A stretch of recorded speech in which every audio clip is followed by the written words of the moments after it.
स्तोत्रसंहिता 103 13वं वचन. जसा बाप आपल्या मुलावर ममता करतो तसा परमेश्वर आपले भय धरणाऱ्यांवर ममता करतो. आमेन. आपण प्रार्थना करू. स्तुती स्तुती स्तुती, धन्यवाद धन्यवाद धन्यवाद. आकाश, पृथ्वी आणि सर्व दृश्य अदृश्य वस्तू यांच्या निर्माण करते आमच्या थोर गौरवी जिवंत परमेश्वर पित्या, तुझ्या नावाला आम्ही धन्यवाद देतो. तुझी स्तुती आम्ही करतो, धन्यवाद देतो.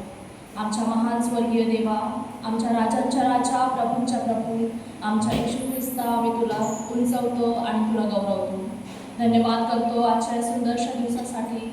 जसं रोज सकाळ नवीन होते तशी रोज नवीन दया तू आमच्यावर करतोस राजा, म्हणून तुझ्या नावाला कोटी कोटी धन्यवाद देतो. धन्यवाद करतो परमेश्वर पित्या, तू आमच्या सर्वांचं तुझ्या मंदिरात येणं आशीर्वादाचं केलंस राजा, म्हणून धन्यवाद देतो. धन्यवाद करतो जे येऊ शकत नाहीत प्रभू, अशा सर्वांची बंधने तू मोकळे कर राजा, आणि तुझ्या प्रत्येक लेकराला तुझ्या पवित्र मंदिरात तुझं वचन ऐकण्यासाठी तू घेऊन येतोस, म्हणून तुला धन्यवाद देतो. धन्यवाद करतो राजा, आमच्या सर्व मंडळीवर तुझा आशीर्वाद पाठवतोस. तुझ्या दयेने, तुझ्या कृपेने तू प्रत्येक सभासदाला भरतोस राजा, म्हणून धन्यवाद देतो. धन्यवाद करतो प्रभू, आज आम्ही तुझी स्तुती आराधना करत असताना प्रभू आमच्या ओठाकंठाद्वारे तू उंचवल्या आणि गौरवल्याचा प्रभू, आणि आमचा हा स्तुती स्तवनाचा यज्ञ तुझ्या उच्च स्वर्गात तू स्वीकारून घेतोस राजा, म्हणून तुला धन्यवाद देतो. आम्ही खऱ्या अंतकरणाने, खऱ्या मनाने आणि आमच्या पूर्ण शक्तीने, आमच्या पूर्ण जीवाने तुझी स्तुती आराधना करावी प्रभू, असं तो आमच्याकडून करून घे राजा. तुझ्या पवित्र आत्मेने तो आम्हाला भर, तुझ्या पवित्र आत्म्याच्या सहाय्याने तो आम्हाला अधिक शक्ती, सामर्थ्याने आणि बुद्धीने भरतोस, म्हणून तुला धन्यवाद देतो. आजचं वचन देखील तुझ्या स्वर्गीय भांडारातून तू आमच्यासाठी पाठवलंस, म्हणून तुला धन्यवाद देतो. आणि आजची संपूर्ण भक्ती आम्ही तुझ्या आधीन आणि स्वाधीन करतो. तुझ्याच आणि गोड पवित्र अतिपवित्र नावात मागतो, म्हणून तो ऐकू द्या. आमेन. Praise the Lord. सर्वात प्रथम इथे उपस्थित असलेल्या सर्व फादर्सना हॅपी फादर्स डे, आणि विशेष करून पालक सर्वांना हॅपी फादर्स डे. आपल्या सर्वांचा एकच पिता आहे आणि तो खूप प्रेमळ आहे, दयाळू आहे, कृपाळू आहे, म्हणून आपण त्याला उंचवूया आणि गौरवूया. Praise the Lord. यावेळेस आपण सर्वजण उभे राहू आणि आपले हात उंच करून आपल्या जिवंत देवाची स्तुती आराधना करू.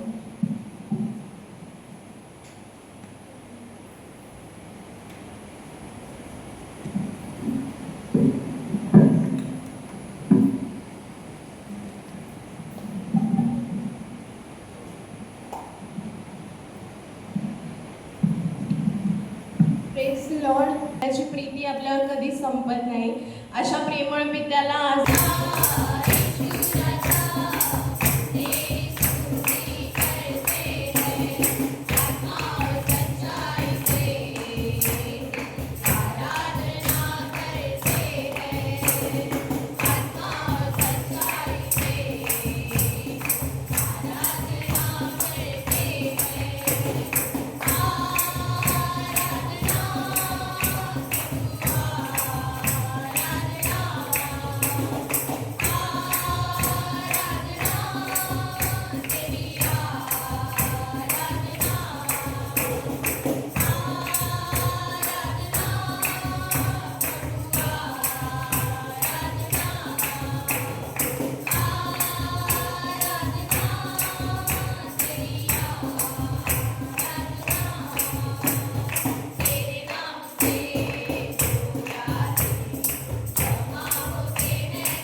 आपले डोळे बंद करूया आणि परमेश्वराला सर्व महिमा आपण देऊया, कारण तो आपला चांगला पिता आहे आणि त्याची दया आपल्यावर सनातन आहे आणि त्याच्यासारखा या जगात कोणी आपल्यावर प्रेम करू शकत नाही. तोच एक परमेश्वर पिता आहे जो आपल्यावर अनकंडिशनल प्रेम करतो आणि त्याच्या नावाला आपण धन्यवाद देऊया, त्याची महिमा आपण करूया. आपले हात उंच करून आपल्या खऱ्या अंतःकरणाने आपण परमेश्वराची सेवा स्तुती करूया आणि आपण गाणं गाऊया, यीशु मसीह तेरे जैसा है कोई नहीं.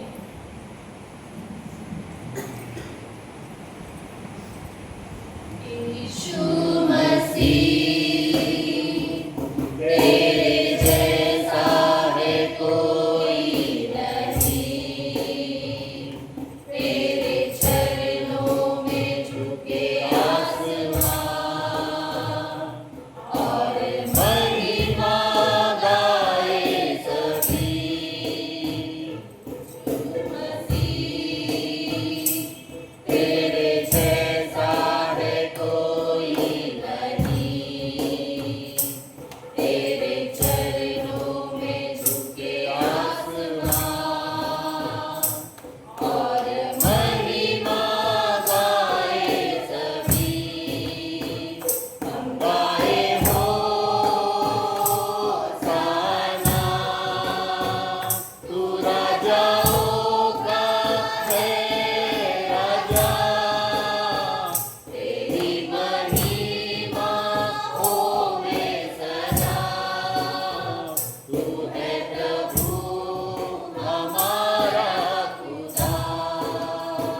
हम गाए होसाना,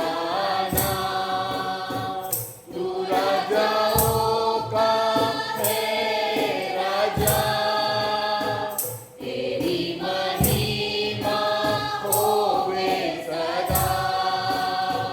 तू है प्रभु हमारा खुदा. प्यारे पिता, तूने हमसे इतना प्यार किया, हमें पापों से छुड़ाने को अपने बेटे को कुर्बान किया. प्यारे पिता, तूने हमसे इतना प्यार किया, हमें पापों से छुड़ाने को अपने बेटे को कुर्बान किया. हम गाए होसाना, तू राजाओं का है राजा, तेरी महिमा होवे सदा. तू है प्रभु हमारा खुदा. हम गाए होसाना, तू राजाओं का है राजा, तेरी महिमा होवे सदा. तू है प्रभु हमारा खुदा. तू है प्रभु हमारा खुदा. तू है प्रभु हमारा खुदा.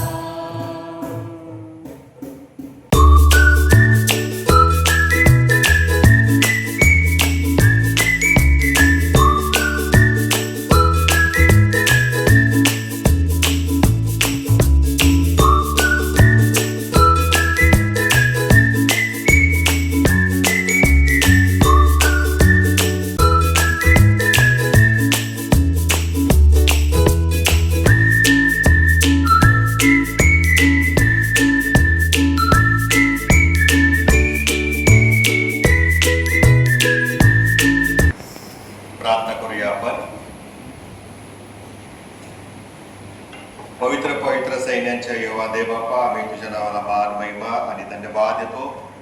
यासाठी की दर सालाबादाप्रमाणे आज पुन्हा एक वार जून महिन्याच्या 3ऱ्या रविवारी फादर्स डे पितृदिन साजरा करण्यासाठी तू आम्हाला सर्वांना तुझ्या उपासना मंदिरात घेऊन आलेला आहे. तुझ्या वचनातून प्रभू परमेश्वर पित्या आम्ही ऐकत असताना, बोलत असताना, सांगत असताना आम्हाला तू आपल्या आत्म्यासाठी काळाचा येशूच्या आज दरवर्षी नित्यनेमाने काही विशेष दिवस येत असतात, सण येत असतात. त्यापैकी जूनच्या 3ऱ्या रविवारी फादर्स डे येत असतो.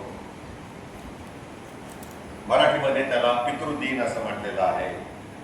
आणि दरवर्षी पित्याचे किंवा बापाचं प्रेम, त्याचं कर्तव्य याविषयी ठासून सांगितलं जातं पालकांच्या कडून, आणि आम्ही भरभरून ऐकत असतो, है ना. मग काहींना ज्यांचे वडील प्रभू घरी गेले ते रडू येतं, त्यांना ते रडतात. काहींना असं वाटतं माझ्या बापाला मी लय वाईट ट्रीटमेंट दिले, आज असते तर मी त्यांना भरपूर काही दिलं असतं. अनेक अनेक विचार आपल्या मनामध्ये येऊन जातात. परंतु आज बापाचं आपल्या लेकरांच्या वरच्या प्रेमाला थोडं बाजूला ठेवणार आहे, कारण दरवर्षी आपण तेच ऐकत असतो. म्हणून मी थोडं उलट रिव्हर्स केलेलं आहे की आमची बापाच्या प्रति वागणूक कशी. बापाशी आम्ही जय जयकार करतो, जयघोष करतो, आणि तो बापच आहे ना. तो का नाही तुमच्यावर प्रेम करणार? त्याचं काय गुणगान गायचं आहे प्रेमाचं? आम्ही त्याला कसं ट्रीट करतो. How do you treat your father, that is most important. वाढदिवस साजरा करणार नाही, पण मेल्यावरती गोणे भरून फुलं त्याच्या कबरेवर टाकणारी पिढी जन्माला आलेली आहे. आज फादर्स डे आहे. ज्याचे वडील जिवंत आहेत त्या तुम्ही आणि मी, आम्ही त्या फादरला मुलांचा गुच्छ नेऊन दिलाय का? यावरून काय समजतं माहितीये का? आमच्या वडिलांप्रती असलेला आदर, मान याच्यावरून आपल्याला समजतो. काही तर त्यातूनही अफलातून आयडिया काढतात, काय करायचं फादर्स डे. आता अमेरिकन लोकांनी काढलंय, जरा परदेशातला राहा, आम्ही आमच्या बापाच्या बर्थडेला करतो ना खर्च सगळं काय, हे कशाला पाहिजे? कारण खर्च होतो ना, हा ऍडिशनल खर्च आहे. Mother's day, father's day, pastor's day दर महिन्याला देतो ना त्यांना, मग कशाला सेपरेट त्यांना द्यायला पाहिजे? त्यांची बायको कमवते ना, मग कशाला त्यांना? अनेक आम्ही काय करतो, त्या एखाद्या विषयाची खिचडी करून टाकतो, त्याचं महत्व, त्याचं मर्मच घालवून टाकतो आपण, कारण आपल्याला खिशाला कात्री लावायची नसते.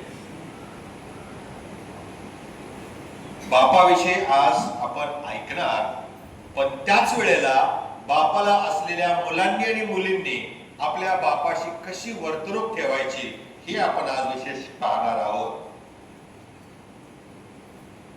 एक वेगळा दृष्टिकोन आहे, आणि हा दृष्टिकोन फक्त ख्रिश्चन फादर्स साठी नाहीये. हा दृष्टिकोन फक्त चर्चच्या कम्युनिटीसाठी नाहीये. हा सगळ्या जगामध्ये आज फादर्स डे साजरा केला जात आहे. अनेक धर्मीय, अनेक भाषीय, अनेक वंशीय, अनेक प्रांतीय लोक आज फादर्स डे साजरा करत आहेत. आणि म्हणून आपल्या कुटुंबामध्ये, आपल्या समाजामध्ये, आपल्या शाळेमध्ये, आपल्या घरामध्ये, आपल्या काम करतो त्या ठिकाणी, आपल्या चर्च, जिथे जिथे फादर्स आहेत त्या प्रत्येक फादरसाठी आजचा दिवस फार विशेष दिवस आहे.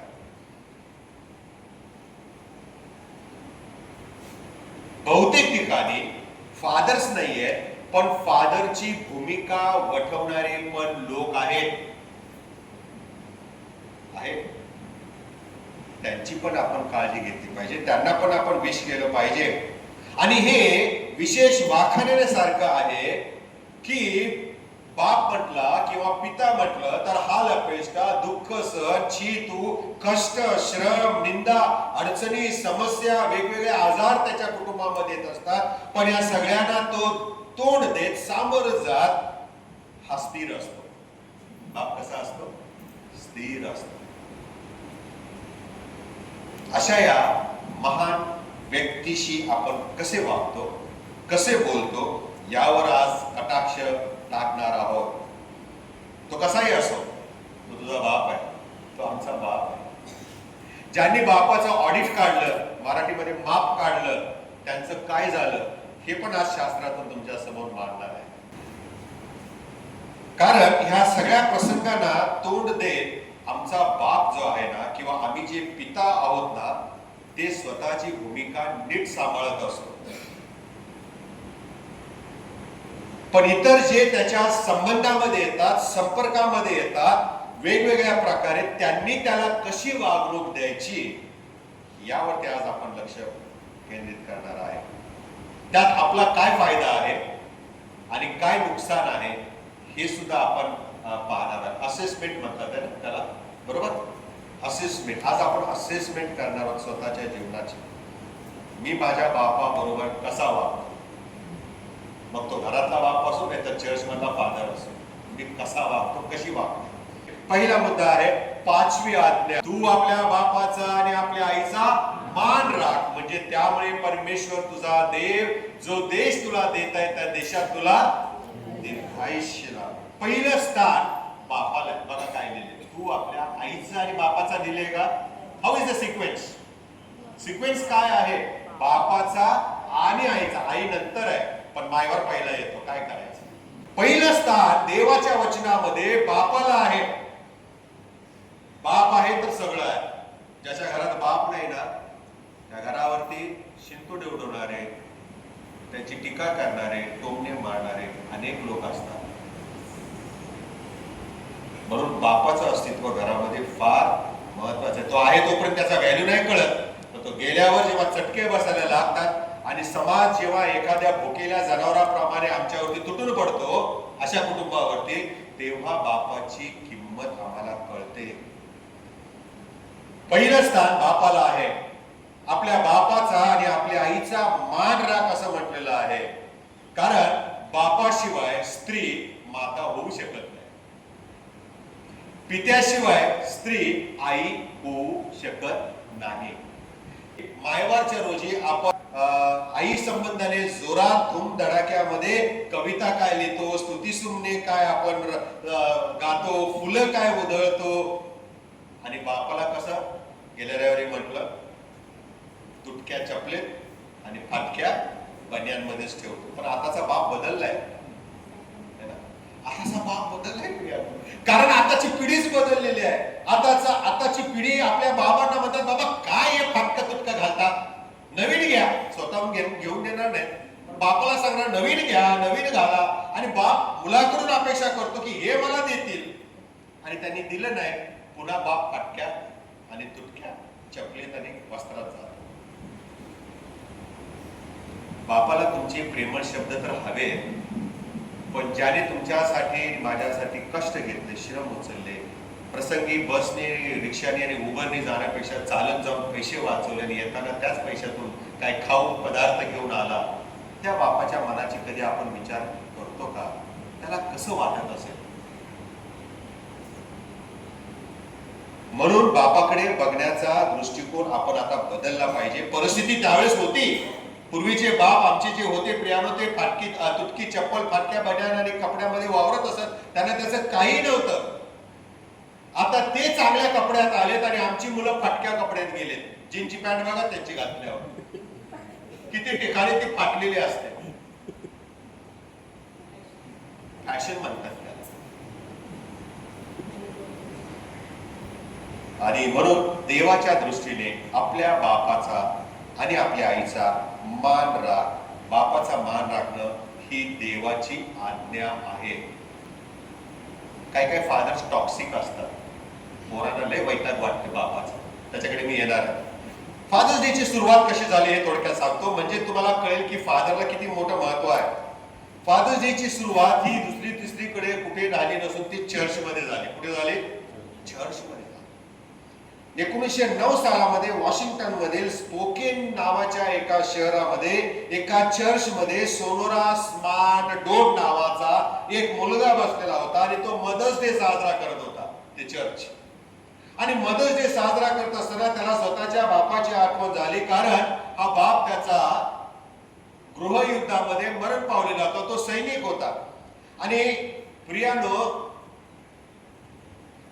त्याच्या बापाविषयी त्याला त्याची आठवण झाली. त्याच्या वडिलांचं नाव होतं विल्यम जॅक्सन स्मार्ट. आईचा मृत्यू झाल्यानंतर या बापाने एका शेतावर काम करून 6 मुलांचं संगोपन केलं होतं. पूर्वीच्या काळामध्ये जेवढी जास्त मुलं तेवढं काय मानलं जात असे? सुखी माणूस, समृद्ध माणूस, श्रीमंत माणूस. आता श्रीमंत कुठे गेले? हम दो, पहिला हमारे दो होतं, आता काय झालंय? हम दो हमारा एक. तुम्ही आणि मी जिवंत असताना तो एक पण निघून जाईल.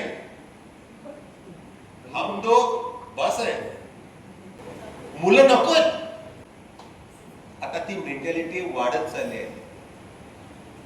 आणि म्हणून प्रियानो, या ठिकाणी फार महत्वाची गोष्ट आहे की ज्यांनी एका शेतावरती प्रियानो काबाड कष्ट करून आपल्या 6 मुलांचं संगोपन केलं होतं, त्यापैकी एका मुलाला अशी प्रेरणा झाली की माझ्या वडिलांनी जे कष्ट उचललेले आहे, नंतर जे श्रम केलेले आहेत, त्यांचा जो सन्मान व्हायला पाहिजे आईसारखा, तो होत नाहीये. म्हणून चर्च सुटल्यावर ते पाळक साहेबांना भेटले, पाळक साहेबांना विनंती केली आणि प्रियानो त्यावेळेस त्या काळामध्ये पहिला फादर्स डे चर्चमध्ये जून महिन्यामध्ये साजरा केला. मग त्या पाळक साहेबांनी इतर धर्मगुरूंच्या समोर ही विनंती मांडली आणि 19 जून 1910 रोजी स्पोकेन नावाच्या त्या शहरामध्ये फादर्स डेचा कार्यक्रम आयोजित झाला. तेव्हापासून आजपर्यंत फादर्स डे साजरा केला जातो आणि फादर्स डेला राष्ट्रीय सुट्टी दिली जाते.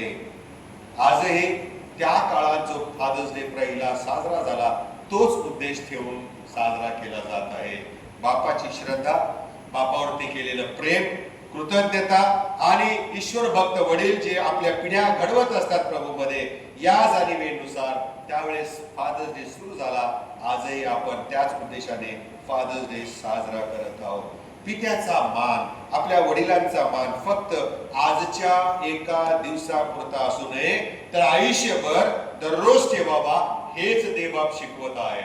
तिथे लिहिलंय का, तू आपल्या बापाचा आणि आपल्या आईचा मान एके दिवशी राख, आठवड्यातून एकदा राख, शाबात दिवशी राख, त्याच्या वाढदिवसाच्या दिवशी राख, नाही दिलं प्रिय. ऑप्शन हे आहे की 365 दिवस आम्ही आपल्या बापाचा आणि आपल्या आईचा मान राखला पाहिजे. कारण काय होणार आहे, जिथे आवे आहोत त्या ठिकाणी आम्हाला दीर्घ आयुष्य राहतो. So this is the result. आमच्या आई वडिलांचा जेव्हा आपण मान राखतो प्रियानो, आम्हाला आयुष्य आमची वृद्धी होते. दुसरा मुद्दा आहे आणि तो म्हणजे वडिलांशी चांगली वागणूक करणारी लेकरे. काय लिहिलेल्या वचनामध्ये 23 आणि 24 मध्ये, नीतिमानाचा पिता फार आनंदित होतो आणि शहाण्या मुलाला जन्म देणारा आपल्या मुलाविषयी आणखी काय होईल? उल्हास आहे, आनंदित होतो. मुलगा शहाणा तर बाप सुखी, मुलगा मूर्ख, मूर्ख झाल्यावर बापाला आनंद होतो का? असं नाही.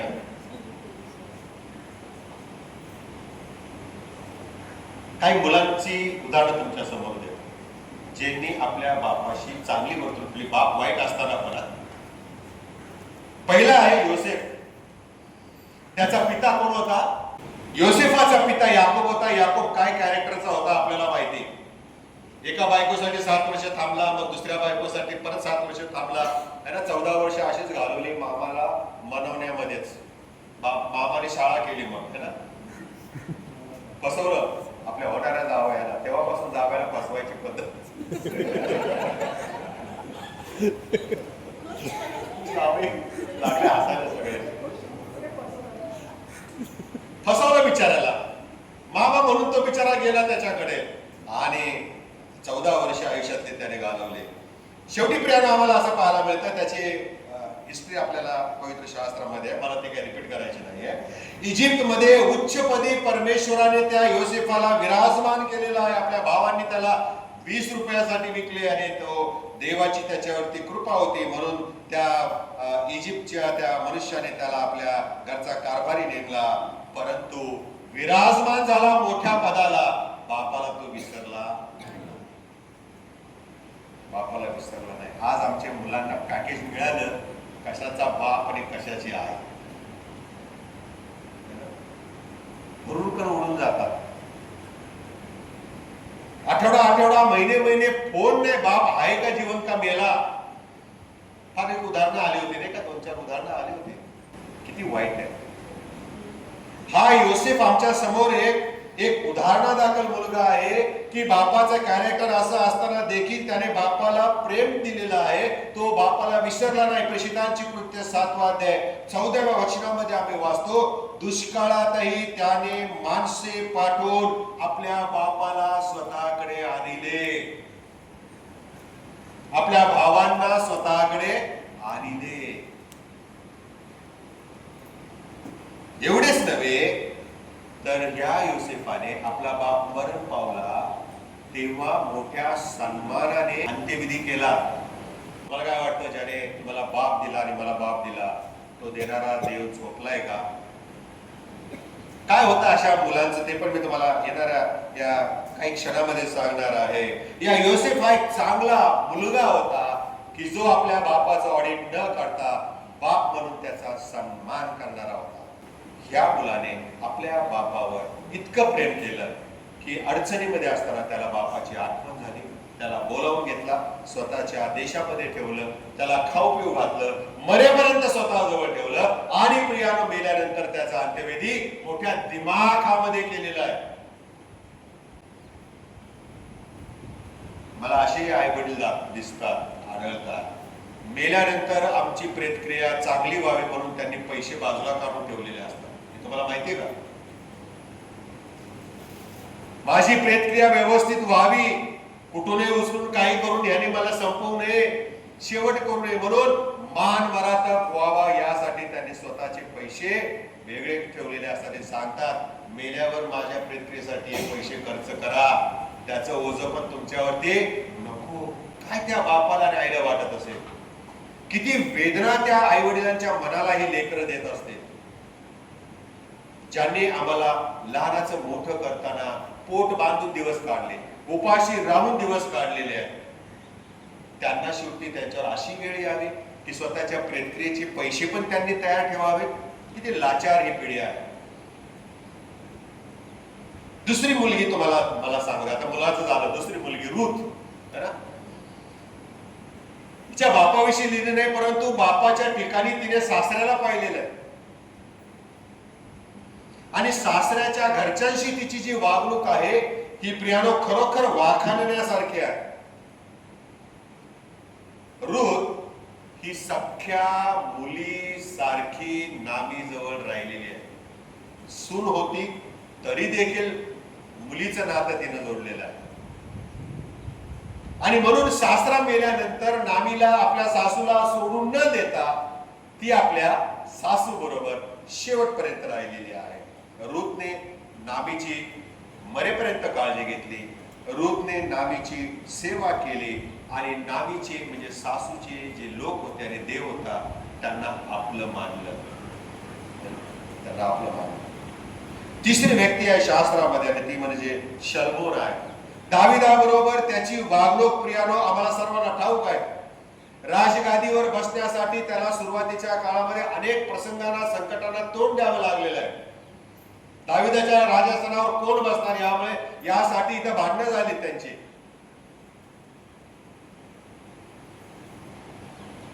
पण आम्हाला पुढे पाहायला मिळतं की त्याने आपला वडील दावीद यांचं स्वप्न पूर्ण केलं. काय स्वप्न होतं दाविदाचं?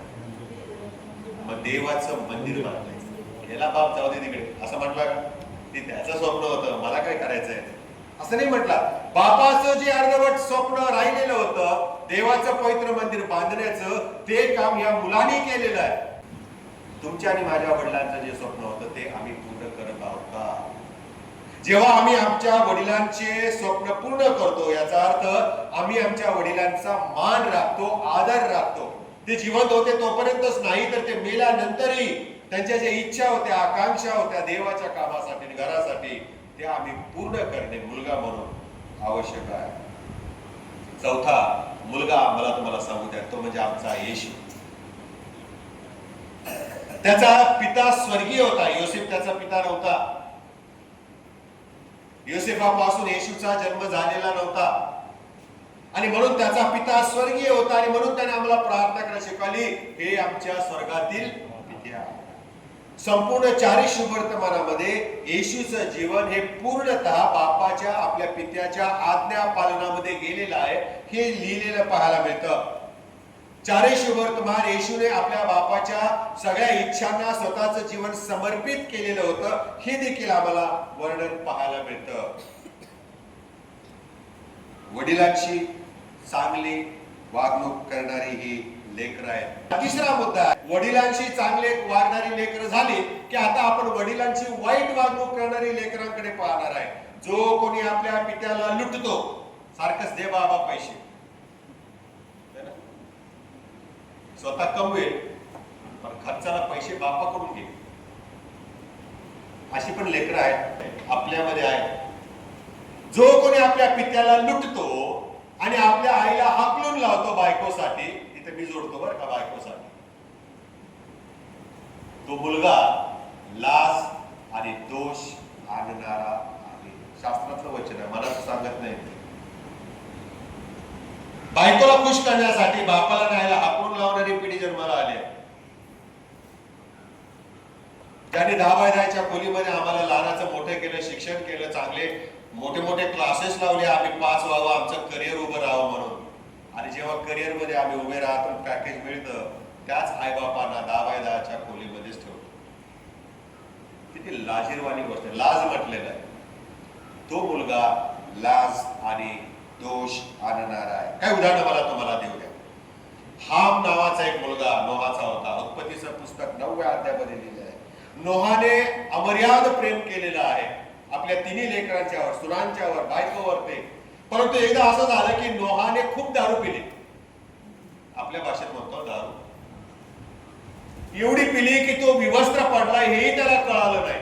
की त्याने इतका द्राक्षरस पिला नोहाने की स्वतःच्या तंबूमध्ये तो उघडा नागडा पडलेला होता.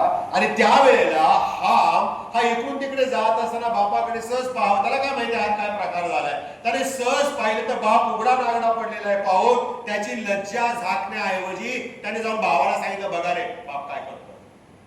त्याने आपल्या बापाची निंदा आणि नालस्ती केली.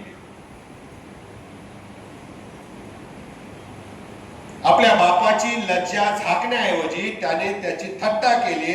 आणि त्यामुळे नोहा ज्या वेळेला शुद्धीवर आला त्यावेळेला त्याने त्याच्या वंशजांना, हामाच्या वंशजांना शाप दिला. आणि त्याचाच परिणाम म्हणजे कनान. हामामधून कोण निर्माण झाला? त्याचा मुलगा कनान. आजपर्यंत ते भोवत आहे. बापाची लज्जा झाकण्याऐवजी ती उघडी करतात. देव सोडेल का अशा? नाही सोडेल. आमच्या घरातला बाप, आमच्या चर्च मधला बाप पळत त्यांची निंदा नालस्ती करण्याऐवजी त्यांची इज्जत जर आपण सांभाळली तर प्रभू आम्हाला आशीर्वाद देईल. नाहीतर प्रियानो, हामाचा मुलगा कनान यासारखी आमची परिस्थिती निर्माण होऊ शकते. So careful. आम्ही काय बोलतो याच्याविषयी आम्ही शब्द मोजून मापून टाकायला हवे. दुसरा मुलगा आहे अबशालोम. कोणाचा मुलगा होता हा? दाविदाचा मुलगा है ना, यंग मॅन. दाविदाचा एक मुलगा जो होता जो त्याच्याशी अतिशय क्रूरपणे वागला. अबशालोम आपल्या बापाचा जीव घ्यायला निघालेला होता. आणि त्या मुलाला घाबरून बिचारा बाप पळत होता सगळ्या रानामध्ये, पहाडामध्ये, टेकड्यामध्ये. पण ज्या देवाची तो आराधना करत होता, जो देव दाविदाविषयी असं म्हटलेलं ज्याचं हृदय दाविदाविषयी संतुष्ट होतं, त्या दाविदाला परमेश्वर असाच सोडेल का? आणि मला असं वाटलेलं प्रियानो, अतिशय क्रूरतेने हा अबशालोम आपल्या बापाशी वागलेला आहे. त्याने आपल्या बापाशी दंडेली केलेली आहे. बापाची इज्जत त्याने चव्हाट्यावर मांडलेली आहे. बापाच्या विरुद्ध त्याने बंड पुकारलेला आहे. बापाची गादी म्हणजे सिंहासन बळकावण्याचा त्याने वाईट रीतीने प्रयत्न केलेला आहे.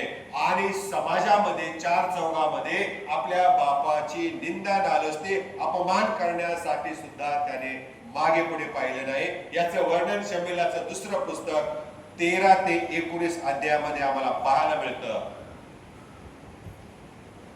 परिणाम काय झाला? अशा या अबशालोमाचा अतिशय वाईट शेवट झालेला आहे. एकदा आपल्या घोड्यावरून बसून जात असताना एकाच रात्रीच्या वेळेला अशा एका झाडामध्ये त्याचं शिर अडकलं की त्याच्या खालचं वाहन जे होतं ते निघून गेलं आणि हा लटकन त्या झाडाला लटकला.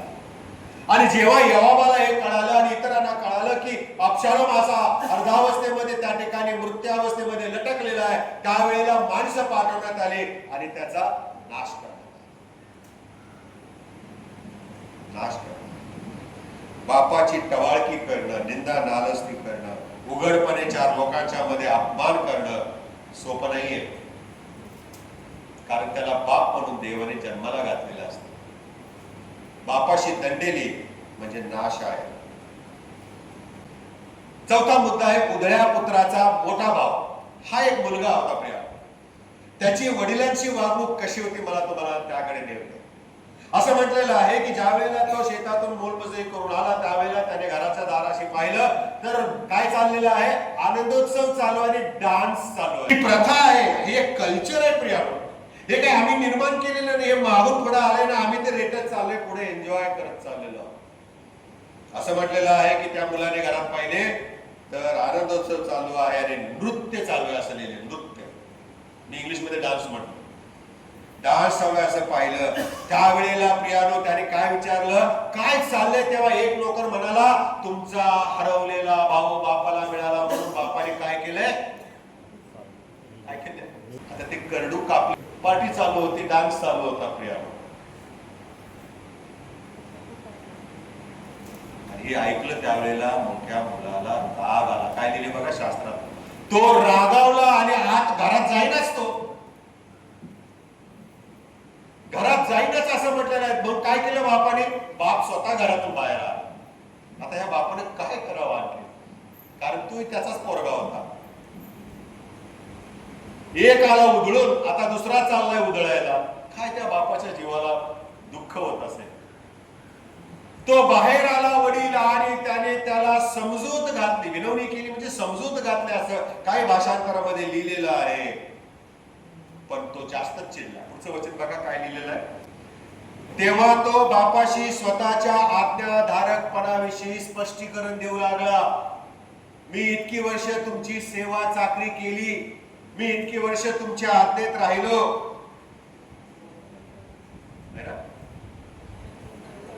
पण मला तुम्ही कधी मित्रांच्या बरोबर जायला पार्टी करायला नाही दिली हो. इतका मी तुमच्या आज्ञेत राहिलो. बापाशी त्याने हुज्जत घातली. बापाची कमजोरी आणि दुटप्पीपणा त्याने दाखवला. मी तुमची इतकी इमानी सेवा करत आलो, पण हा तुमचा धाकटा मुलगा ज्याने संपत्ती घेतली आणि कजविनींच्या बरोबर खर्च केले, मित्रांच्या बरोबर दारू पिण्यामध्ये खर्च केले, तो परतल्यावरती त्याच्यासाठी तुम्ही एवढी जंगी पार्टी. व्हॉट नॉनसेन्स बोलला असेल तो, इंग्लिश येत असेल त्याला तर त्याला. What kind of father you are. मी इतका सुस्थितीमध्ये राहिलो, चांगला राहिलो आणि एका मद्यपी बेवड्या दारुड्या इतक्या वाईट अवस्थेमध्ये गेलेल्या पोराचं तुम्ही परत वेलकम करता. बापाचं माफ करायला सुरुवात केली त्याने. तुम्ही मला मैत्री करू दिली नाही, मित्रांच्या सोबत पार्टी करू दिली नाही, पार्टी करायला पैसे करू दिले नाही म्हणजे पैसे दिले नाही.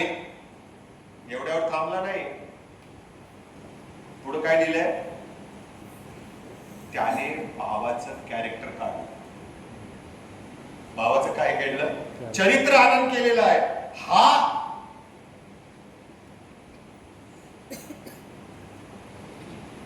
आणि याला तुम्ही परत स्वीकारलं आणि मी कुठे आहे. काय उपयोग झाला तुमची सेवा करून, काय उपयोग झाला तुमच्यासाठी कष्ट करून. मुलं आजकाल बापाला असं बोलतात, तुम्ही काय केलंय आमच्यासाठी, आणि केले तर काय विशेष केलं. जन्माला घातले ना तर मग सगळं करायलाच लागतंय. या मुलाने आपल्या भावाचं कॅरेक्टर कळलं आणि अशा मुलाला परतल्यावर तुम्ही आनंदाने स्वीकारलं. बापाला तो बापाची चूक दाखवायला कमी जास्त पाहत नव्हता. आणि महत्वाची गोष्ट म्हणजे त्याला दुःख कशाचं झालं होतं माहितीये का, हा मुलगा माझा भाऊ स्वतःच्या प्रॉपर्टी मधला शेअर घेऊन तर गेला, आता परत आला म्हणजे माझाही शेअर जो आहे तोही घेतो का काय. डेंजर काम आहे. काय करायचं त्याला प्रश्न पडला. याने तर घेतला स्वतःचा शेअर. आता हा परत आलाय म्हणजे बाप आता काय करतोय.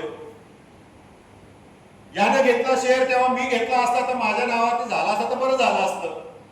पण मी बापावरती प्रेम केलं आणि बापाच्या वरती विश्वास ठेवून मी कामच करत राहिलो. जेव्हा भाऊ परतला तेव्हा हा शॉक लगा ट्रीटमेंट सारखं झाला. काय करायचं त्याला समजेना. भरकटलेला भाऊ परत आला हे त्याला आवडलं नाही आणि भरकटलेला भाऊ परत आला म्हणून बापाने वेलकम पार्टी जी ठेवलेली होती ती देखील त्याला आवडलेली नाहीये. अशा उधळ्या मुलावर बापाने केलेलं प्रेम या मुलाला आवडलं नाही. एकाच बापाची 2 मुलं. बापाने त्या उधळ्या मुलावर केलेल्या प्रेमाची या मोठ्या मुलाने निंदा केली आणि तिथेच तो फसला.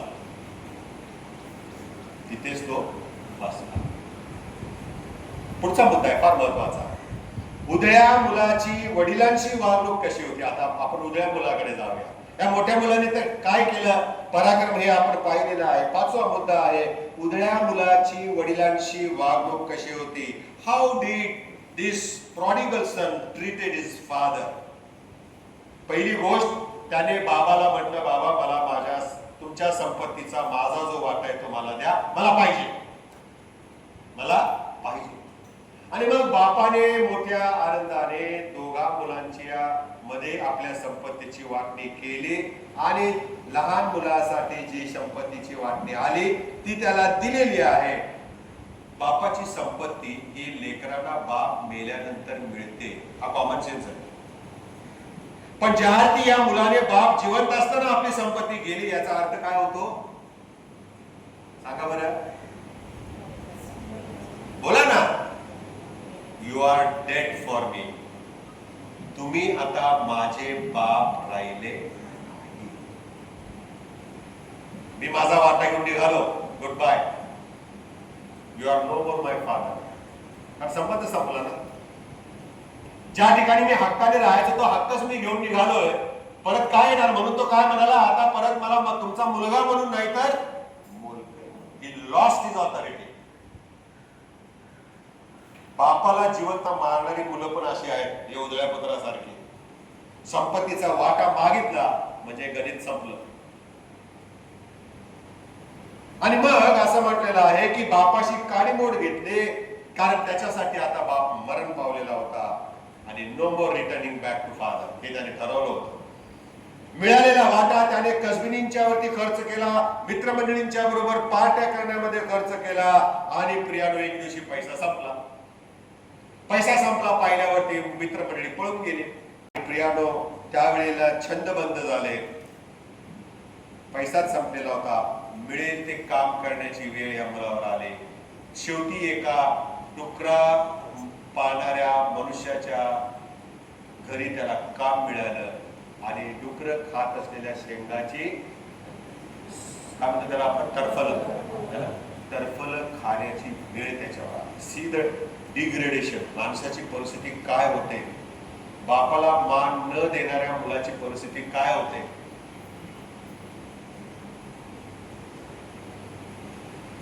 पोट भरेना तेव्हा त्याला काय आठवलं माहिती का. 17वं वचन. त्याला बापाची आठवण झाली आईची नाही. का बरं. आईची आठवण नाही झाली. आई आणि बाप एकत्रच राहत होते ना. पण आईची आठवण न होता त्याला बापाची आठवण झाली. बायबल म्हणते बरं का बापाच्या घरातील मोलकऱ्यांनाही मिळणाऱ्या जेवणाची रेलचेल त्याला आठवली. 5 पक्वांना आठवले.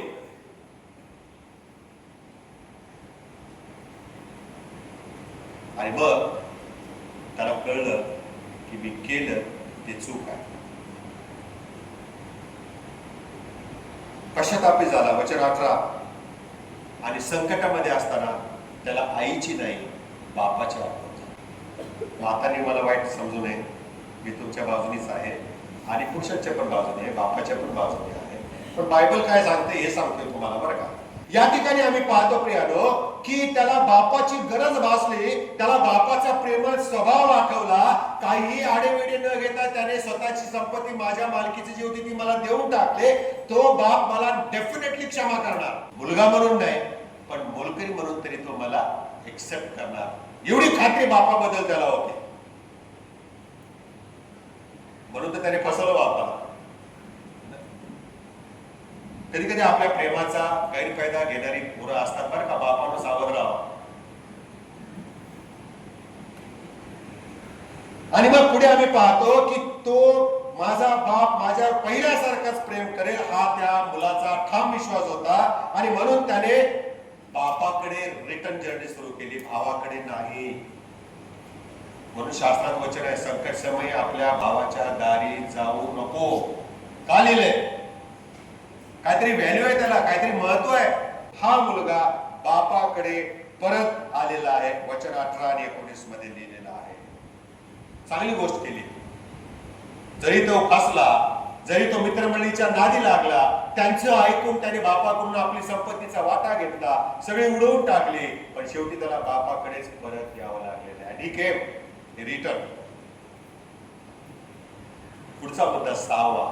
ऑलवेज रिमेंबर, बाप हा बापच असतो. Father is always a father. त्याची तुलना आईशी कधीच करता येत नाही.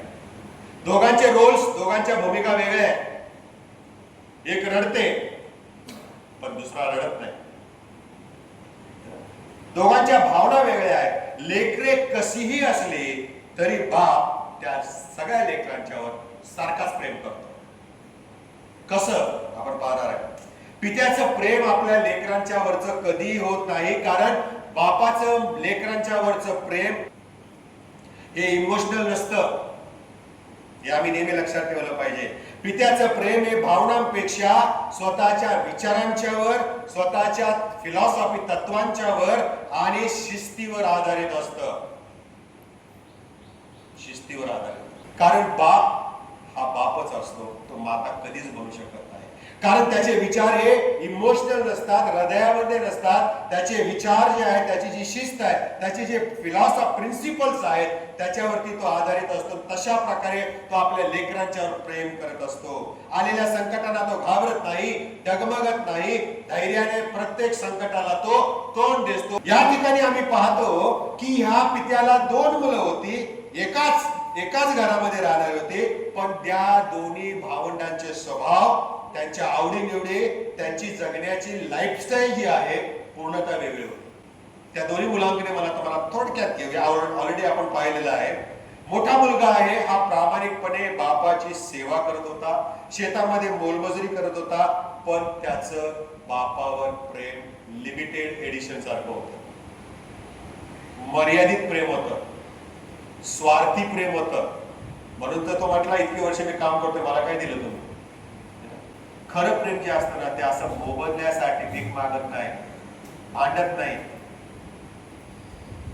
मोबदला पाहत होता तो. त्याची भाषा पहा, त्याचे विचार पहा. बापाशी त्याने दंडेली केलेली आहे, अरेरावी केलेली आहे, बापाची चूक दाखवली, बापाशी तो उद्धट वागलेला. शास्त्रात काय लिहिलेलं आहे? बापाशी दंडेली करणाऱ्याला काय मिळेल? पहा कोणीतरी काढा पटकन. नीतिसूत्रे, प्रोव्हर्ब्स 19:26. नीतिसूत्रे 19 आणि 26 वचन.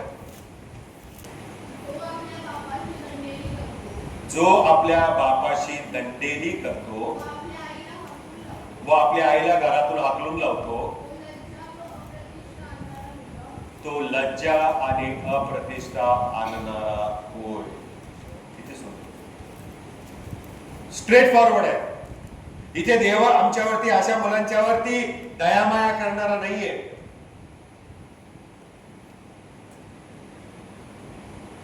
सख्या भावावर देखील या मुलाने प्रेम केलं नाही, तर बाप कुठे आहे? पण दुसरा भाव, ज्याला आपण उधळ्या पुत्र म्हणतो, तो वाईट मित्रमंडळीच्या मध्ये उठबस करत होता. त्याला व्यसन पण असतील, छंद असतील, पण त्याने स्वतःच्या बापाचे मन ओळखले. त्याच्या बापाच्या हृदयाची किंमत त्याला जेव्हा संकट आलं तेव्हा कळालेलं आहे. बापाच्या प्रेमाची आणि बापाच्या सहनशीलतेची त्याला जाणीव झालेली आहे. He returned back to the father. तो बापाकडे परतला. पण मोठा मुलगा घरात असूनही बापापासून दूर होता. त्याची बापाबरोबर, या उद्या मुलाची बापाबरोबर आपल्या बोलण्याची भाषा बघा, त्याचे विचार बघा. नम्रतेने त्याने आपल्या बापासमोर स्वतःला प्रगट केलेले आहे. मग बापाने काय केलं? What did father? काय केलं बापाने? मोठ्या मुलाची समजूत घातली. काय घातली? फार फार इंटरेस्टिंग आहे. आजच्या बापांसाठी हे खरोखर रोल मॉडेल आहे प्रिया. मोठ्या मुलाची समजूत घातली आणि लहान मुलाला क्षमा करून पुन्हा त्याला आपला पुत्र म्हणून स्वीकारलं आणि मुलाचं स्थान त्याला दिलेलं आहे. मोठ्या मुलाला काय मिळालं? शहाणपणा करत होता आपल्या भाषेत, फार ज्ञानी समजत होता स्वतःला. बापाला वेड्यात काढलं त्याने. काय मिळालं त्याला? काहीच नाही. बापाने त्याचं ऐकलं का? नाही ऐकलं. बापाने त्या मुलाची, मोठ्या मुलाची जी रिझनिंग होतं, मी असं केलं त्याने तसं केलं, तुम्ही त्याला तर त्याला त्याच्यासाठी एवढा मजा हाऊस मजा केली, पार्टी ठेवली, त्याने त्याच्या कारण मीमांसेला रिझनिंग ऐकून बापाने स्वतःचा निर्णय बदलला का? नाही, माझा मोठा मुलगा बोलतो ते बरोबर आहे, हे बंद करा, सगळे घरी जावा, आपण बोलला का बोल करायला नाही. मोठ्या मुलाचं भाषण ऐकून बापाचं मन वितळलं नाही. कारण त्याला माहिती तो काय करत होता. He knows what he should do with his children. असं म्हटलेलं आहे की मोठ्या मुलाची भाषा आणि विचार ऐकून बापाने स्वतःचा निर्णय बदलला नाही, उलट बापाने स्वतःचे बाप म्हणून जे स्थान आहे, जी खास जागा असते, ती अबाधित ठेवली. मोठ्या मुलापुढे बाप झुकला नाही. आजकालचे बाप झुकतात. अरे बाबा तू म्हणतोस ते खरं. का परिस्थिती ओढावून घेता स्वतःवर? वाय? मोठ्या मुलापुढे हा बाप झुकला नाही, उलट लहान, वाईट आणि धोका दिलेल्या त्या पश्चातापी अंतःकरणाने परतलेल्या मुलाचा स्वीकार केलेला आहे. त्याच्यावरती त्याने पहिल्यासारखं प्रेम केलेलं आहे आणि याद्वारे दोन्ही लेकरांच्यावर प्रेम करून हा बाप महान झाला. बाप हा नेहमी बापच असतो. Father is always the father. पुढचा मुद्दा आहे, 7वा मुद्दा आहे, पित्याचं प्रेम त्याच्या लेकरावर सारखंच असतं. त्याने मोठ्या मुलाला म्हटलं, बाळा तू तर माझ्या बरोबर नेहमीच आहेस आणि माझे जे काय आहे ते सर्व तुझंच आहे, पण माझा मेलेला मुलगा मला जिवंत सापडलाय, हे त्या सगळ्या गोष्टींपेक्षा महत्वाचं नाही का? He is my child. As you are my child, he is also my child. मोठ्या मुलाने बापाचं माप काढलं, मोठ्या मुलाने बापाचे ऑडिट केले, मोठ्या मुलाने बापाचा अपमान केला, मोठ्या मुलाने बापाशी दंडेली केली, पण बापाने त्याला दोष दिलाच नाही. उलट भावावर बापासारखं प्रेम करायसाठी त्याला धडा दिला. Love your brother as I have loved him. कारण तुम्ही दोघे माझी मुलं, जे माझं आहे ते तुझंच आहे. लहान उदया मुलावरही या बापाने तेवढंच प्रेम केलेलं आहे. कारण प्रियानो, बाप आपल्या लेकरावर नेहमी सारखंच प्रेम करतो, कमी जास्त कधीच करत नाही. ते कसेही त्याच्याशी वागले तरी तो त्यांच्यावर प्रेमच करतो. That's a heart of a father. तो लेकरांना कधी विसरत नाही, त्यांना टाकत नाही. का बरं? आता ट्रिकी क्वेश्चन आहे. शास्त्रात काय दिले माहिती का? वाचा, तुम्हीच वाचा. यशाचं पुस्तक 49वा अध्याय 15 वचन काढा. स्त्रीला आपल्या पोटच्या मुलाची करुणा येणार नाही, एवढा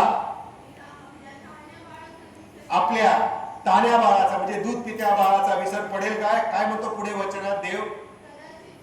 कदाचित माता आपल्या लेकराला विसरेल, पण मी तुला विसरणार नाही, कारण मी तुझा बाप आहे. हालेलुया. Very clear. बायबल म्हणतंय प्रियानो, आई आपल्या लेकरांना टाकून निघून जाऊ शकते, बाप नाही जात. बाप जात नाही, कारण बापांमुळे ही मुलं जन्माला आलेली असतात. म्हणून मी सुरुवातीला काय म्हणालो, बाप आहे तर स्त्री माता होऊ शकते. याच कारणासाठी. म्हणून प्रियानो, या ठिकाणी प्रभू आपल्या वचनामध्ये म्हणतो की जसा बाप आम्हाला या पृथ्वीवर जन्म देतो, हे जन्म देणं स्वर्गीय बापाने आम्हाला ठेवलेलं आहे, आशीर्वादित चिन्ह आहे. आम्हाला या भूतलावर जीवन जन्माला घालणं हे देवाचं कृत्य आहे आणि म्हणून त्या देवाचा स्वभाव आमच्यामध्ये आलेला आहे. We will not forget our children. बाप म्हणून आम्ही आमच्या मुलांना विसरू शकत नाही, हे दैवी सत्य आहे. लोकास पत्र 13 5 वचनामध्ये असं म्हटलेलं आहे, प्रभू आम्हाला म्हणतो मी तुला सोडणार नाही, मग टाकणार नाही. शेवटचा मुद्दा, टॉपिक कडे मी येत आहे. आजचं थीम जे आहे, पित्याप्रती आपली वागणूक कशी ठेवावी. मुलगा आपल्या पित्याचा आणि सेवक आपल्या दऱ्याचा मान राखतो. मग जर मी पिता आहे तर माझा मान कुठे? Where is my respect? Where is my respect? तुमचा आणि माझा बाप कसाही असो, बाप म्हणून त्याला मान देणं हे आपलं कर्तव्य आहे. How do we treat our father? मातांना फुलं देतो, बापाला देतो का कधी फुलं? नाही देत. पण पित्याप्रती आमची वागणूक कशी असावी हे पवित्र शास्त्रामध्ये मला तुम्हाला सांगू द्या. पहिला आहे मुद्दा, आपल्या बापाला किंवा आपल्या आईला शाप देऊ नको. Do not curse your father and a mother. नीतिसूत्रे फटाफट काढा. नीतिसूत्रे 2020, प्रॉव्हर्ब्स 20:20, 20वा अध्याय 20वा वचन. जो बापाला किंवा आईला शाप देतो त्याचा दीप मालवला जाईल आणि त्याच्या जीवनात निबिड काळ होईल. दीप मालवला जाईल म्हणजे काय? What is the translation meaning? जीव गमावला. मृत्यू त्याला गाठेल. मृत्यू त्याला गाठेल. सो डोंट कर्स युअर फादर. तो कसाही असो, ही इज युअर फादर. तो तुझा बाप आहे. दुसरं उदाहरण मला तुम्हाला देऊ द्या. अनुवादाचं पुस्तक 27वा अध्याय 16वा वचन असं लिहिलेलं आहे, आपल्या पित्याला किंवा आपल्या मातेला तुच्छ मानू नको.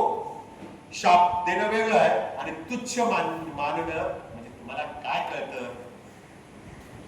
असं म्हणणं पण चुकीचं आहे. त्यांना कळतं म्हणून तू उभा आहेस. त्यांना कळत होतं म्हणून तू जिवंत आहेस. त्यांना कळत होतं म्हणून तुझं करिअर झालंय. त्यांना कळत होतं म्हणून तुला चांगली बायको दिली. त्यांना कळत होतं म्हणून त्यांनी स्वतःची संपत्ती फ्लॅट घेऊन तुझ्या नावावर करून ठेवले. आणि त्यांना म्हणतोस काय तुम्हाला काय कळतं? तुच्छ मारू नको, त्याचा अर्थ हा आहे. आपल्या वाचा बरं काय लिहिलंय. अनुवाद 27 आणि 16 वचन. जो आपल्या पित्यास अथवा मातेला तुच्छ मानतो, कवडी बोल समजतो, तो शापित होईल. You will be cursed. आणि हा शाप माणसाचा नाही, देवापासून येतो. हे लक्षात ठेवा. त्याला आनंद द्या, कारण म्हणा त्याला की तुम्ही होते म्हणून मी आहे. आजचा दिवस हा तुमच्यामुळे मी पाहतोय. त्याला तुच्छ मानू नका, नाहीतर देवाचा शाप तुमच्यावर येईल. देवाचं वचन म्हणतं. तिसरा उदाहरण आहे प्रियानो, आपला बाप आणि आपली आई यांचा आपण मान राखला पाहिजे. का? कारण काय लिहिलेलं आहे शास्त्रामध्ये? निर्गमाचं पुस्तक 20वा अध्याय 12व्या वचनामध्ये, आपला बाप आणि आपली आईचा मान राख म्हणजे you will enjoy the life over there for a longer time. कशामुळे? प्रोटीन आणि विटॅमिन्स खाल्ल्यामुळे नाही बरं का. आई बापाचा मान, आई वडिलांचा मान ठेवा. म्हणजे आयुष्य कोणाकडून मिळणार? देवाकडून. आणि ते आयुष्य देताना देव काय पाहणार? आई वडिलांची हा असावा, दीर्घायू होईल असं म्हटलेलं आहे. आपला समजा आता काही मुलं फार हुशार आहेत, फार रिझनिंग करतात. काय बाळासाहेब तुम्ही सांगता, अरे माझा बाप टॉक्सिक आहे, माझी आई टॉक्सिक आहे, किती त्रास देतात, किती मानसिक त्रास आहे. एवढा मी दिवसभर काम करतो, घरात आले की त्यांची कटकट चालू असते. बाहेर चालले तरी कुठे चालला, कधी येणार, अरे माझं जीवन घड्याला लावून ठेवलंय का. किती मुलं बोलतात, म्हणजे ऐकीव आहे, जे दिसतंय, पाहतो, समजतो, त्याच्यामध्ये आम्हाला हे पाहायला मिळतं की टॉक्सिक पेरेंट्स जर असतील, बाप जर कटकटी असेल, त्रास देणारा असेल, नकोसा वाटत असेल, तर काय करायचं माहिती का? त्याला मिठी मारा आणि प्रेम करा. त्याला मिठी मारा, त्याचे मुके घ्या, कारण त्याने आमचे मुके घेतलेले असतात जेव्हा आम्ही वाईट वागतो. त्याचा मुका घ्या, त्याला आदर द्या, त्यांना मान द्या, कारण he is a father. Is a father. त्यांच्यामध्ये आणि स्वतःमध्ये कटुता, बिटरनेस येऊ देऊ नका. स्वतःच आणि कुटुंबाचं संरक्षण करण्यासाठी तुम्ही स्वतःला मर्यादा घालून घ्या. त्यांच्यासाठी प्रार्थना करा. लोकांचं शिवर्तमान 6 आणि 28व्या वचनामध्ये आम्ही वाचतो, कारण तो आमचा बाप आहे, ती आमची आई आहे. हे जे पोझिशन आहे, हे जे स्थान देवाने त्यांना दिलेले आहे, त्याचा आम्ही मान राखला पाहिजे. बापाचा आणि आईचा सन्मान करण्याचा काम आणि कर्तव्य आमचं आहे प्रियानो, कारण तशाद्वारे प्रियानो आम्हाला देव आशीर्वाद देतो. पुढचा मुद्दा आहे प्रियानो त्याच्यामध्येच की पित्या प्रति आपली वागणूक कशी असायला हवे. आम्ही आमच्या बापाचा अनादर करतो त्यावेळेला देवाचा क्रोध, देवाचं शासन आम्ही स्वतःवर ओढवून घेतो. जुन्या करारातलं एक उदाहरण तुम्हाला देतो. निर्गमाचं पुस्तक 21वा अध्याय 15 आणि 17वं वचन. कोणी आपल्या बापाला किंवा आईला मारहाण केली, मारणे, पुढे काय लिहिले, अशा मुलाला काय करावं? त्याचा एंडच करून टाका. देव बोलतोय बरं का, मी नाही बोलतो. आपण काय करायचं नाही, एंड बरं का. म्हणजे सांगण्याचं तात्पर्य काय की देव आमच्या बापाबद्दल, आईबद्दल इतका ईर्ष्यावान आहे, कारण ते आम्हाला देवापासून आलेले असतात. Never under estimate your father and mother. 17 वचन. कोणी आपल्या बापाला किंवा आईला शिव्या शाप दिल्या तर त्याला काय करावं? पोरगच आहे, काय करायचं, बोलते जाऊ दे, बोलू दे. असा बेंगलट बाप नसता झाला तर बरं झालं असतं बाप, आहे की नाही? पोराला एवढी लिबर्टी द्यायची की त्याने तुम्हाला मारावं, तुम्हाला शिव्या द्याव्यात, तुम्हाला तुच्छ लेखावं. शास्त्र काय सांगतं याच्याकडे मला तुम्हाला लिहू द्या. आणि शास्त्र हे जर हे सांगतं तर प्रियानो ते पूर्ण आहे. नवीन करार ते बदललं नाहीये. बदललंय का हे वचन? नवीन करार नाहीये. त्याचा परमनंट सील. पुढे काय लिहिलेलं आहे? लेवीचं पुस्तक 20वा अध्याय 9वं वचन. देव किती ईर्ष्यावान आहे आई वडिलांच्या अपमानाबद्दल. आपल्या बापाला अथवा आईला जो शिव्या शाप देईल त्याला अवश्य जीवे मारावे. जो आपल्या बापाला अथवा आईला शिव्या शाप देईल त्याच्या रक्तपाताची जबाबदारी त्याच्याच माथी राहील. तो मरण पावेल, त्याला जो कोणी मारेल त्या मारणाऱ्याला प्रियानो जमेस धरला जाणार नाही, दोषी धरला जाणार नाही. ज्याने आपल्या आईबापाला शिवीशीप दिली त्याला जबाबदार. म्हणून वधस्तंभावर येशूने आपल्या आईची काळजी घेतली. आई हा पहा तुझा आणि मुला ही पहा तुझा. मरेपर्यंत त्याने आपल्या आईला सांभाळलं. बापाची थट्टा 6वा मुद्दा आहे त्याच्यामध्ये. बापाची थट्टा करू नका, आईचे ऐकणे तुच्छ मानू नका. जे कोणी बापाची थट्टा करतात, मग तो बाप तुमच्या चर्च मधला असो, तुमच्या घरातला असो, तुमच्या कुटुंबातला असो, तुमच्या समाजातला असो, जे बापाची भूमिका गाजवत आहेत त्यांची थट्टा करू नका. आईचे ऐकणे तुच्छ मानू नका. काय होईल? What is the punishment God is going to give? नीतिसूत्रे 30वा अध्याय 17वं वचन. जो डोळा बापाची थट्टा करतो, आईचे ऐकणे तुच्छ मानतो. काय लिहिलंय? त्याला गिधाडाची पिल्ले खाऊन टाकतील असं म्हटलेलं आहे. डोमकावळे. डोळा बापाची थट्टा करतो आणि आईचे ऐकणे तुच्छ मानतो, त्याला खोऱ्यातील डोमकावळे टोचून बाहेर काढतील आणि त्याला गिधाडांची पिल्ले खाऊन टाकतील. एवढा सिव्हिअर पनिशमेंट आहे त्या लेकरांना, त्या मुलांना आणि मुलींना जे आपल्या आईबापाचा मान ठेवत नाहीत, त्यांची काळजी घेत नाही. म्हणून बापाची आणि आईची निंदा करू नका. जे असे करतात त्यांना येशूच्या भाषेत काय म्हटलेलं आहे माहिती का? काळा शेवटचा रेफरन्स आहे, मग मी बंद करणार. मत्तयाचे शुभवर्तमान 15 अध्याय 4 वचन. कारण देवाने असे म्हटले, येशूच्या मुखातील वाक्य आहे, फॉर गॉड हॅज कमांडेड, तू आपल्या बापाचा आणि आईचा सन्मान कर, आणि जो आपल्या बापाची आणि आईची निंदा करतो त्याला देहांत शिक्षा व्हावी. मृत्यूदंडाची शिक्षा व्हावी. He is not worthy of living. त्याला जगण्याचा अधिकार नाही. आजपासून आपण ठरवूया, ज्यांना बाप नाही त्यांचं दुःख मला समजू शकतं, पण बापाच्या ठिकाणी असणारे लोक, त्यांच्या संबंधाने मला आज तुम्हाला बोलायचं आहे की त्यांचा आपण आदर ठेवला पाहिजे, त्यांचा सन्मान केला पाहिजे, त्यांचा मान ठेवला पाहिजे. कारण बाप नसताना ते बापाची भूमिका प्रामाणिकपणे वठवत असतात. आपल्या पित्याचा आणि पित्याच्या वयाचा आणि पित्या समान असणाऱ्यांचा आजपासून आपण मान ठेवूया, आदर ठेवूया, म्हणजे देवाचे आशीर्वाद आम्हाला प्राप्त होते. माझ्या कुटुंबाच्या वतीने आणि चर्च कमिटीच्या वतीने हा फादर्स डे, पितृदिन तुम्हा सर्व पित्यांना, वडिलांना आशीर्वादाचा, लाभाचा आणि आज ऐकलेल्या देवाच्या वचनाप्रमाणे आशीर्वादाचा आपण प्रार्थना करू.